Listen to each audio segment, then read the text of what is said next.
All right, it says we are live. So this right here is me saying hi to everybody watching on the replay. As we wait for all the live viewers to come into the room, I'm saying what's up to everybody who's watching on the replay. Now, everybody who's coming in for the live show tonight, we got some fun stuff coming up. I'm going to be sharing with you some updates about this project right here called the Snyder Cut the movie. I can't wait to tell you more about that. We've also got some cool stuff going on with a whole other cartoon that I'm doing, one that I'm doing single-handed. And then you're going to see me work on this other cartoon I'm talking about. Y'all love my process videos so much last time that we're going to get right into it. The music has stopped, so we better hurry up. Let's do it. Let's go! At the age of 6, mega superhero fan Sean Ward was hit with a thunderbolt of truth. Grown-ups are idiots figuring things out no different than kids are. A revelation inspired by his villainous grade 1 teacher. Years later, with his childhood dreams all but dead, Sean found himself dialing for dollars with no hope in sight. He decided then and there, it was time to make a change. So it's making the proclamation. You know what? If I'm going to be a famous comic book creator, if I'm going to be a famous entertainer someday, then I have to be a famous entertainer today, rather than puttering about and hoping that the rest of the world gives me permission. Now, Sean is revolutionizing social media through fun and wacky superhero videos, bursting past 3 million subscribers and flirting with 1 billion views. He is rivaling the numbers of the likes of Will Smith and The Breakfast Club. Ladies and gentlemen, Super Sean Ward. Yo, here we are. What's up, people? Nice to be back with you. My name is Sean Ward, and this right here is where you find out all about me and what we're doing. That right there, this beautiful URL, theSeanWardShow.com. Type it into your browser, hit enter, or go to it, click it, love it. It's my website. It looks like that. All right, so we're on the internet lines. I'm coming to you from a secret underground location high in the sky above Toronto, Ontario, Canada. And it's another crazy week. My little 2-year-old daughter just had her birthday yesterday, and that was great fun. But between getting ready for her birthday, plus all these projects that we're taking on, plus the different ways that we're, I don't want to say rebranding the channel, but growing the channel and expanding our offerings, it has taken and continues to take a lot out of me. And I found my time is at an extreme premium, but it's just one of those things where, you know what I mean? You've got to embrace, like, there is something to be said for as long as you're confident that you're putting in the work of steadily improving, then you have to give yourself the patience and the grace to, if not embrace, then at least accept your shortcomings. Those can always be improved tomorrow. You know what I'm saying? But today is already gone almost. You know, this moment, boom, we've left the station already. We're into a whole other moment now. You know what I'm saying? Gotta let it go. Let it go. That's the wisdom, ladies and gentlemen. Now, let me just go check in on the chat room and see what people are saying over there. We got one of our regulars in the house, Victoria Kelly Williams, paying me a lovely compliment. Thank you. You're awesome. What are you talking about? She's also let me know, me and my best friend Twin are watching your videos. My friend's comments aren't working right now, so I am commenting for her, saying you're awesome as she is a new watcher of your videos. Well, Victoria, thank you so much for introducing new people to our videos. Speaking of introducing new people to our videos, and some of you watching right now might recall that, was it last week or the week before, that I recorded a Joker ASMR video live here on the stream. And it was pretty wacky for the fact that, hold on a second, Victoria, I see where you're telling me to send a message and I'll do it, but tell me what's your friend's name, or at least what I should call her if she doesn't want to use her name. You got to tell me what name to include there. Okay, as I was saying, got my computer streaming the chat window over here if that wasn't obvious. Oh, man. Now I lost my train of thought. What was I just talking about? Oh, yes. Joker ASMR. So you recall, was it last week or the week before that I came in and made you guys wait for like an hour and a half while I got the makeup and the suit on. And enough people waited and hung out with me while I did the whole ASMR video. Well, the ASMR video is up. The Joker ASMR has returned, and people are loving it. I love it. Oh. Yeah, y'all, Victoria's being a sweetheart. She didn't mean for me to say, okay, I saw this. It says, tell her happy birthday. And I thought she was asking me to tell her friend happy birthday, the friend who she's watching with. But no, she was saying for me to tell my daughter happy birthday from her. Victoria, thank you so much. That's very sweet. Also, beloved Benton, who see that little symbol on her name right there? That little symbol tells you that she's a member. That means she's cool. And that's just me being silly, because the truth is that this person, this woman, this awesome human being is one of our biggest supporters, if not our actual biggest supporter. Actually, you know what? Irish Lover had to cancel one of his subscriptions for the time being. And that means beloved Benton is the one who sits atop the pyramid right now as the one person who is both a supporter on the membership on YouTube and a Patreon supporter. Absolutely bonkers levels of support from this person who has been cheering me on. I got to tell you, beloved Benton, Amy, I'm sure you don't mind me telling you that, like, you're often like the one person I'm thinking of sometimes if I'm like not feeling it, or should I do the live, or oh, is anybody going to watch it, or anything like that. It's just like, well, Amy's going to watch it, so I gotta represent for Amy. And then Victoria ends up being around, and there's a few of our regulars I haven't seen tonight yet.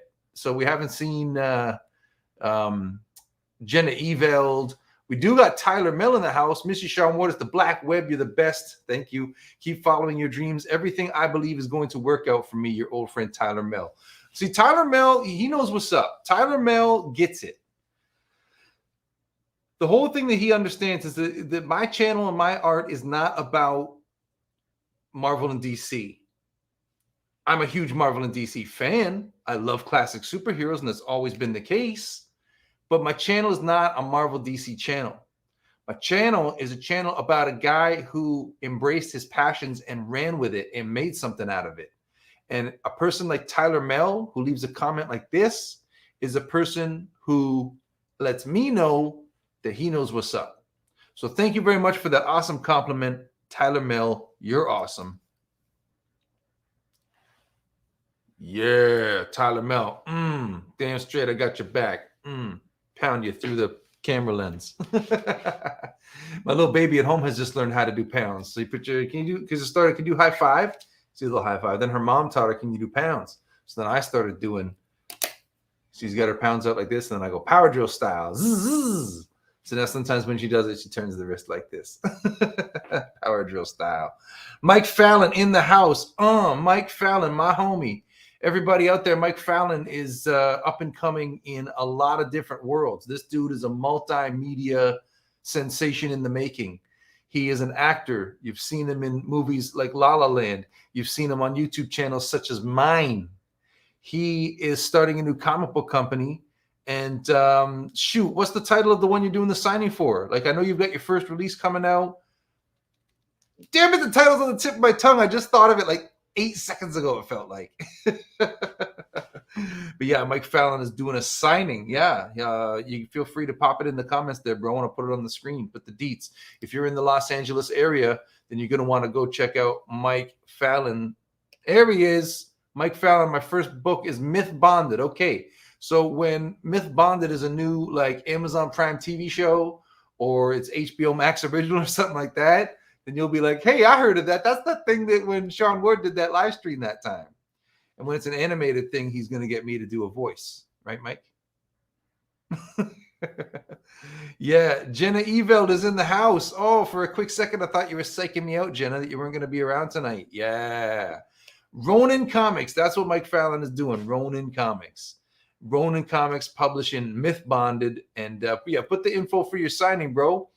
I wish I could get down there. I miss traveling because it's not even just the lockdowns. I think I've talked about this before. It's like you have the 6 months before the lockdowns is when my baby's born and all the stuff I've talked about with that. You know, how it was a lot more scary and harrowing than most people's experience of bringing a kid into the world, I think. But yeah, and then many months before that I hadn't traveled. I didn't go to any Comic-Cons that summer because, you know, mom's carrying baby and baby's almost here. And so I missed out on all that stuff 2019. Then 2020, we all missed out on it. In 2021, things are getting back to it in certain pockets of the universe. They just had MegaCon down in Florida. Actually, now that I'm thinking about this, I want to poll everybody who's watching this live stream right now. Get ready to put a comment in the live chat for me, because I got to know one thing. Let me just get this comment off of here. One thing I got to know, okay? New York Comic Con is coming up, okay? And I got approved. I think I mentioned last week, I got approved for my media passes. So as it stands right now, I'm getting ready to go down to New York Comic Con, bringing my sister Cass to do camera for me, and we're going to go down and make the kind of videos we you normally do, all killer, no filler. That's going to be a spectacular weekend where we make, anywhere from a few hundred to a few $1,000s to dare to dream tens of thousands of dollars into the future on ad revenue from those videos, because they're going to be that good and that timeless. But here's the thing. Here's my concern now. This is where I need your input. Are those videos going to be clickable now or in the future if it's not the classic Comic-Con experience, right? If everybody in the background has got the masks on and some dude's got a dope costume and I'm doing I couldn't do the Joker inside the Comic-Con because they would make me wear a mask. As I understand it, there's a mask policy that everybody has to wear, like, one of them, COVID masks, and the mask that's part, like your costume masks don't count, they're saying. So if everybody, so suppose I bump into a dope Doctor Strange, right? And I do what I usually do. Hey, bro, can I get a little video with you? Can you pretend to cast a spell on me and I'll die or whatever, right? Kind of thing. Is it going to be as clickable? Are those videos going to hit as hard if Doctor Strange with this dope costume has this mask on? And then I meet, somebody cosplaying Rey from Star Wars and Rey's got a mask on. And you know what I mean? Like, I just don't know if the videos are going to be as clickable and as hot and also have that evergreen timeless appeal into the future with these like COVID restrictions, mask restrictions in place. Let me know what you think about that in the comments. I would love to get your 2 cents on this because it's an important topic as relates to the future of this channel. Now, I've got some more things I'm going to talk about with regard to the future of the channel momentarily, but before we get into that, I want to do a little bit of a catch up with the chat here because some things are happening, something casual like Tay H is saying, sup, Sean? Sup to you, Tay H. I guess H would be like, does that look like an H? Yeah. Victoria, my twin is impressed with your videos already. So is this your literal twin, or is this just like a friend so close that you call her your twin? Like, we got Valerie who works in the show, and we got Vicky who has acted as Spider-Gwen in a few videos, and they call each other sisters, even though they're very clearly not. One's Asian, one's a white girl. Like, but they call each other sisters. Is it like that, or are you guys actually twins? Okay, here, everybody, is a chance to check out. Be one of the first people to check out Official Ronin Comics on Instagram, Myth Bonded, and then his IG is Kingdom Kid 90. So when I go to LA, Mike is one of the first people I hook up with, and he's just like my guide to LA and my connection, and we have a lot of fun, go a lot of places. We've been to a recording studio in the Hollywood Hills. We've done the Comic-Cons. We've been out to made videos at Venice Beach. Yeah, a lot of adventures with my friend Mike. The signing was Saturday, so we missed the signing. I'm so sorry. I feel like 3/4 embarrassed about that. But yeah, send me the photos, bro, because I want to know how great an event that was. I can't wait to hear about it. Now, here's the big thing that's going on in the chat, y'all. First super chat of the night. Bing, bing, bong. Well, you know what we got to do? Well, how could I forget? I got to put my banner up because all super chats are very appreciated, especially with the changes taking place in the business right now. COVID's impact on my business, the changes that are happening to trends and viewing habits. You know what I'm saying? Like, some major transformations are going on in my life and in my business, and I need your support now more than ever. Okay? So huge thanks and love to beloved Benton. Just thanks for the shout out. You made my night. Mwah. Been having a rough day. Well, I'm sorry to hear that. And I'm glad. See, now here's the thing, right? Like, how bad would I have felt if I would have, say, bailed on the live show tonight, and then one of my most loyal people in my life, Ms. Amy Benton here, ends up telling me, "Oh, you didn't go on. I was having a rough day, and I was really looking forward to the show. And then you didn't even post that you weren't going to do it." You know what I mean? Like, I would have felt like trash. So I'm glad I came on, and I'm glad that I could be here help you out on a rough day. I pounded you pro. Hope everything going fine with your daughter. I got a question. Who is Harley to you? Because of your videos, Sean Ward, if you are together, I respect that. I think Tyler, if I understand you right, Tyler is asking, like, who is the actress that plays Harley Quinn to me? And he's like, if you're together, like he's asking if that's my girlfriend. No, I'm married, bro. I'm married with a child at home.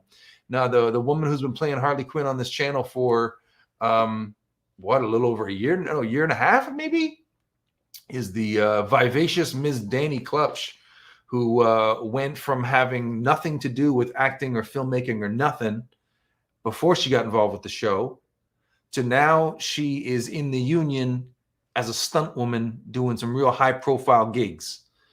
That woman is a dynamo. That woman is a firecracker. That woman is just like, you want to just like watch, because like just the way the universe bends to accommodate her when she decides she's coming through. It's pretty wild.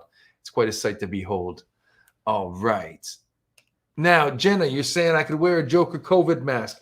True, but it's still the same thing. Like, even if I like somebody's like Joker cosplay, I'm not going to as much enjoy a video where that person's walking around with the mask on, because like so much of the appeal of someone who's a good Joker cosplayer is the smile, the expressive face. You get those close-ups of the big eyes, the big smile, and the teeth, all that stuff, right? Like, it's just not the same. So, okay, so maybe there's an outdoor area. Maybe you go outside. Maybe everybody with the good costumes is outside. They take the masks off. Oh, well, I don't know. Maybe it's going to be like inside the fair paid zone, even though it's outdoors. You got to put your mask on. I don't know. It's such, because here's the problem. It's a big gamble. It's a big, expensive gamble. If it's just a matter of getting on the train and going downtown, okay, worst case scenario is I wasted a day, but had some fun, right? But New York Comic Con, okay, I'm not having to pay to get in, but it's flights to get down there. It's a hotel while we're down there and all that kind of stuff. Like, I would need those videos to do the performance in the millions of views in order for it to like pay me back. So the flip side of it too is where I feel like I almost have to go, even just as a I've been going to New York Comic Con and been in this Comic Con world for so long that there's the level where I feel like I've got to go to like document it and show off its return. So I'm torn on this issue, because I'm already sort of in what do you call that? They did it to Greece, the country. Having to take I forget the word I'm looking for, but basically just like you got to kind of watch the spending and pay a little bit closer to a budget kind of thing. And it's just gonna be expensive. All right. Mike Fallon, I'll hit the same. Yeah, the world is still the same. Oh, okay. So she's saying he's my literal twin. So Victoria's got a twin sibling. That's awesome. Jenna Eveld is like, do the con video, write it out and see what happens. Yeah, will be fun. Will be fun. Jenna, what metropolitan area do you live in? Are you close to like New York or anything like that? Mike Fallon, don't forget, we saw Joe Rogan almost knock out a dude. That's true. Okay, there's a fun story for everybody now. So me and my friend Mike Fallon, I was just telling you about, we're going to the Comedy Store, and we go in and we're feeling good. So we buy like the upgraded seats where you get your own private booth, right? And it's lovely like that. And we settle in for a show because the marquee is just absolute dynamite. It's all killer, no filler. It's one after the next. It's Joe Rogan is the headliner. And on that show, we also saw Eliza Schlesinger, Mark Maron, Kevin Nealon dropped in and did a surprise set. He wasn't even on the marquee. A couple of other people, but the Joe Rogan thing was the big one for me. And right at the end of the show, like I think it was actually during Joe's applause at the end, some table starts heckling him. And I think everybody's clapping. Like I think some people took offense to a joke that he had said earlier, and they're using the clapping at the end of his set to shout something rude out at him. So Joe stops from the stage and tells everybody, hey, quiet. Like, what'd you say? And the girls, they either repeat it or they don't, but it's some boy that was with them at the table starts yelling back at Joe. And I think he swore at them, said the F word. And like, yeah, Joe looked like he wanted to jump at the guy and get security to kick him out. And yeah, it was a wild scene, like at the end of the show. So it's like, What a way to end the night with fireworks. And the other thing that was nuts about that night was that Joe Rogan ends his set, and any comedy club I've ever been to, that would be the end of the night, right? The music would start and the house lights would come on and everybody would like leave or maybe stay in the lounge and have a drink. But Joe Rogan leaves and then some other guy comes up and starts telling jokes. And he does his set and then he brings up the next guy and this guy comes and starts telling jokes. And this went on for long enough until we finally said, like, dude, you want to go? And we left. And later on, I realized that that's how that goes down in Hollywood in the Comedy Store, is that you got those marquee attraction names that are going to bring people out for the main show, but they're just going to bring out comedians who are trying to make it all night. I think they go till like 3 a.m. or something. Can you imagine if you're an up-and-coming comedian, you're in Hollywood, and you're trying to get people to come out to your set at like 1:30 in the morning? But then again, like if I was a bit like earlier in my career, like I wasn't trying to maintain this YouTube channel stuff, like there's always that pang of wondering, like, you know, should I have gone to LA at a certain point? And like, you know, when I think of the grind that's involved in trying to make it in that scene, I kind of think like, oh man, maybe all the time I spent kind of selling comics on the street in Toronto, you know, would I have had different results if I would have putting the same amount of time and energy into like trying to do the comedy thing in LA? But like, that was so far from just my mind. I wasn't even able to think. Like my worldview was so small. Like it wasn't until I got a job on a cruise ship and, you know, did the route between LA and Mexico that I really like expanded my horizons a bit and even got a sense that there's like a world out there beyond, you know, my little neighborhood. You ever see that TV show Trailer Park Boys? Think of that, but in like a downtown urban environment on the wrong side of the tracks. And that's kind of like what my world was for a lot of years. Pretty crazy stuff. And yeah, then we grew up and had great business and went to LA with Mike Fallon. I had a good time at the Comedy Store. Yeah, bro. Kate, thanks. Let her know I think she's cute. Ooh, I love the acting with her and your cast. Well, I love you watching, bro. And thanks so much for tuning in. Beloved Benton's got to go. That's cool. She's coming back later. And Jenna Evel out from Florida. Oh, from Florida. Did you just go to MegaCon? Because MegaCon was just this weekend, and I was so bummed to be missing it.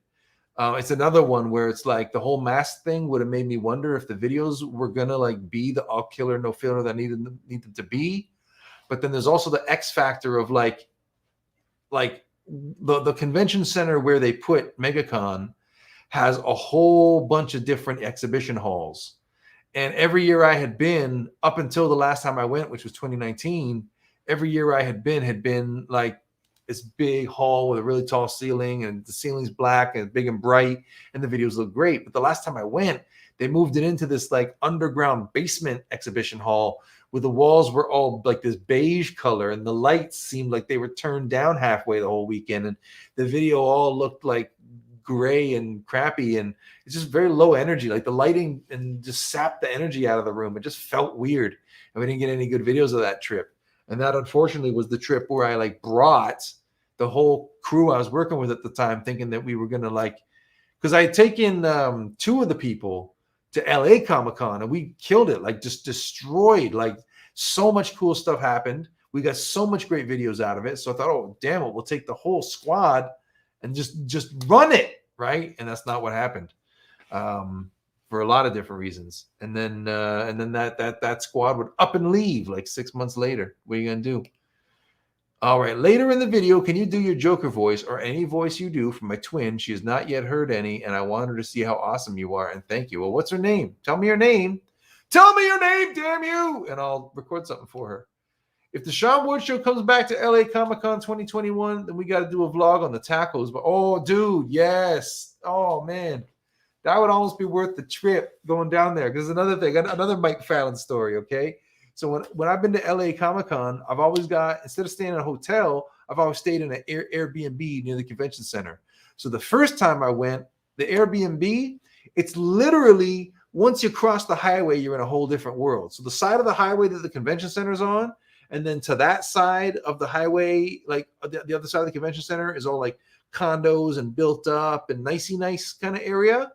But the other side of the highway is like a low-income Mexican neighborhood where people either barely or don't at all speak English. And that's where I stayed, not knowing the difference. Now, I'm not one to really ever feel uncomfortable in, a rough neighborhood or whatever like that, because I just feel at home. I'm just cool with people. I make friends, I don't stick out like an easy target. And so, yeah, I just went out, explored, and talked to people. And it happened to be Halloween weekend. And seeing that neighborhood with the kids doing the trick-or-treats and the house parties with just lights and music just absolutely booming. You'd think it was like a nightclub neighborhood. And then when I found this one like taco truck where they don't even speak English, so I had to like squeak through an order. But the next time I stayed in LA Comic-Con, I stayed in one of those condos on the nicey nice side. And around the corner from where I was staying, like literally like behind the building on the next street over, you got to go down and around, and there was this taco stand. So it's no inside, nothing. It's a little walk-up window, and it's so old school and, what you call like a mom and pop place, that they had this drink I found out is called horchata. And they basically take one of them big jugs from like, the big giant water bottles that go in the water tower coolers, right? It's basically one of those with the top cut off. And they've made this drink called horchata that they serve with a ladle into styrofoam cups. And so just ordered like as many tacos as I could eat with drink after drink of this horchata at this neighborhood taco stand around the corner from where I was staying. And that is one of my most treasured travel memories, is staying in that joint for LA Comic-Con and going out for those tacos. My man, Tom Napper, who used to be my cameraman, he traveled with me to a bunch of Comic-Cons, and those are some of the best trips ever. It was just me and him staying in a place from Airbnb, just going all over town, shooting videos with everybody with a cool costume. Go, go, go, go, go, and don't stop until you've got everything. It's fantastic. Fun days, and can't wait to get back down there. Jenny Evel did not do MegaCon, busy with adulting. Well, adulting sometimes happens. Adulting is sometimes the way. All right, so I think we're at the part of the night where I'm almost ready to show off what I'm working on and let you see me work in an app called Adobe Character Animator. But before we get into that, one more topic that I wouldn't mind getting your opinion on, those of you watching, ladies and gentlemen, is that this channel has felt for a long time like it's in need of a refresh of sorts. Not necessarily a rebranding, but I've gotten sort of new concepts that I'm putting into the mix. And every so often I get to feeling like what I really need to do is make some kind of proclamation, like really like put out a video and make a statement about where I'm at and where I'm going from here, and this somewhat new direction that I'm working on. So with that in mind, let me explain where I'm coming from. We've got this film right there called the Snyder Cut, the movie that we're working on. That's happening behind the scenes. But there is this attitude of we want the stuff that we make on the channel, we want to always be learning, always be evolving, always trying new things. And so there is an element where we want to make a video and we want to make it either because we know it's going to be highly clickable and it's going to do good business for us, or because there's going to be high learning value out of it that we can apply to something else. So we do a video like, Wanda versus Harry Potter, which I think is a fantastic video. It builds on a lot of what we were working on. It elevates our skills. But when it comes to because here's the thing, that video did not perform right on a business level what we needed to do to pay for itself and make it worth the time to do a video like that. And part of the problem, I think, is because, well, this doesn't need to be on screen right now. So part of the problem is that if a video like that we're putting that much time and work and resources into, and we're not seeing what we need back in the immediate sense from the business that the video's doing, and there's nothing to it that we can take and repackage and sell in a different form, right? There has to be a business case for, every video on a certain level. And the business case, like I said, it doesn't have to be money, right? But there has to be more value than just getting a video up, because we've done that for a long time. You know what I'm saying? And so where I'm starting to develop this vision, right? So I'm like, okay, so what's this channel going to be? If I want to make an announcement, what would that announcement be, right? And so I'm starting to have this notion now where if I do more of the like explainer style videos, more of my animated videos, and put a lot more focus on me as an artist in my space and the creations that I make, and take it away from like, you know, the focus being on the collaboration and that whole element of like all of my most popular videos, right? If you went on my channel and you arranged the videos by most viewed, like that would not reflect a guy named Sean Ward. Like I'm the writer and the director of them, but like that's not what people get from them, right? It's more about those are videos that have caught the algorithm for certain search terms, Spider-Man and Joker and whatnot, and done really well, being suggested to people in Up Next and search results and stuff like that. But it hasn't like built up a brand. Like you guys are here right now, and you guys are like obviously like the loyal following. But I almost feel like if I'm gonna be spending time making these videos, I could be doing videos that lend themselves more to people having like a personal connection to them, right? It's the difference. This just occurred to me this past weekend. It's the difference between making art and creating content. And art can be content, but content isn't always art. And oftentimes content doesn't care about art. And I can't live like that. And so even back when someone said that my videos are cringy, right? And there's some people I was working with who took that very personally and, you know, made them lose faith in the whole thing. I understand that person, like, I get what they're seeing. I get what they're seeing is making them interpret it as cringy, but they're not really connecting with what I'm saying is a valid artistic choice that embraces the limitations of what we're able to do. So when you look at the performance of recent videos that are the green screen special effects ones, and even some that are kind of more the street stuff that ought to be more of a slam dunk, there is a feeling for me that like we had hit the ceiling of what we can do with those limitations.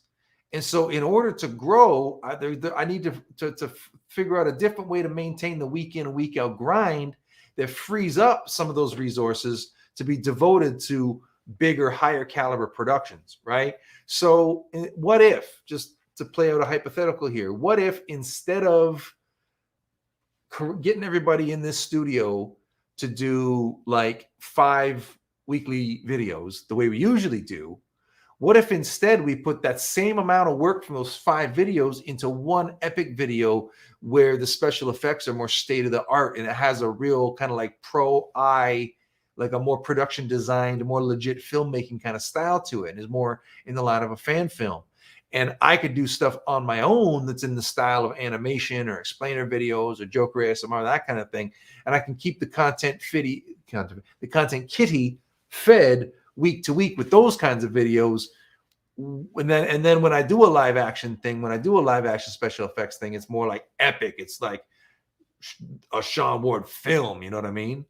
This is kind of what I'm wrestling with. This is kind of what I'm grappling with. And that's what I want to know what you think. So if you got any comments about that, hit me up in the chat. I'm going to see what's going on in the chat room right now before we get into the next segment here. So where were we? Oh, yes. Yeah. So Mike Fallon is talking about Shang-Chi, which is coming out next month, if they don't delay it. Although there is something, the way that they referred to it is a data point. And I think the star of the movie got a little offended at that, which is kind of funny. Mike Fallon's got to go. Peace out, Mike Fallon. Love you, bro. Sean Ward Show for life. That's what we're talking about. Screenshot that, yo. I guess it should be the W, shouldn't it? This way is the Wu-Tang or West Side. Hey, man, I got to go. Nice seeing you again, Tyler Mel. Thank you so much. Wow, you. Her name is Nikki. Okay, so I think maybe we'll do a shorter show tonight because a lot of people are having to go and everything. So we'll go out on a high, and I'll do my Joker voice to say hello to Nikki. Okay.